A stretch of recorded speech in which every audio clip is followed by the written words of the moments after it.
Ang bongga ng bagong video ni Ann Curtis sa talaga namang umani ng papuri online. Super sexy at confident ang aktres.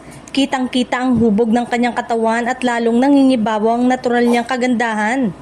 Ayon sa mga netizen, halatang kondisyon si Ann ngayon, yung tipong alam mong alagang-alaga sa gym at disiplinado sa lifestyle. Marami ang humanga sa aura ni Ann sa video. Malakas ang dating, fresh at punong-puno ng kumpiyansa. Hindi rin maikakaila na mas lalong na-highlight ang kanyang kaseksihan dahil sa fit niyang pangangatawan. Dahilan para muling patunayan kung bakit isa siya sa itinuturing na timeless beauty sa industriya. Pero bukod sa papuri, may ilang netizen din na naging mapanuri. Napansin daw nila sa ilang eksena ng video, lalo na kapag naka-side view si Ann na parang may something sa kanyang leeg. Agad itong naging paksa ng diskusyon sa comment section.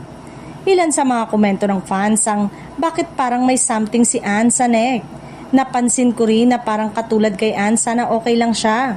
Habang ang iba naman ay nagsabing baka shadow lang o epekto lang ng anggulo ng video. Meron pang nagbiro na baka raw dahil sa kakakanta ni Ann ng matataas na nota.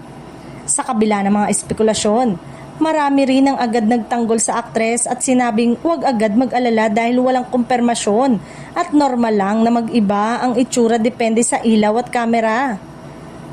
Para sa kanila, mas dapat umanong i-celebrate ang confidence at hard work ni Ann kaysa mag-focus sa ano-anong haka-haka. Sa huli, ayon sa komento, mas nanaig pa rin ang positibong reaksyon lalo na ang papuri sa pagbuti ng boses ni Ann sa pagkanta. Para sa aktres, tila mas yun ang tunay na nakapagpapasaya sa kanya. Ang makitang na-appreciate ng mga tao ang kanyang talento, hindi lang ang kanyang itsura.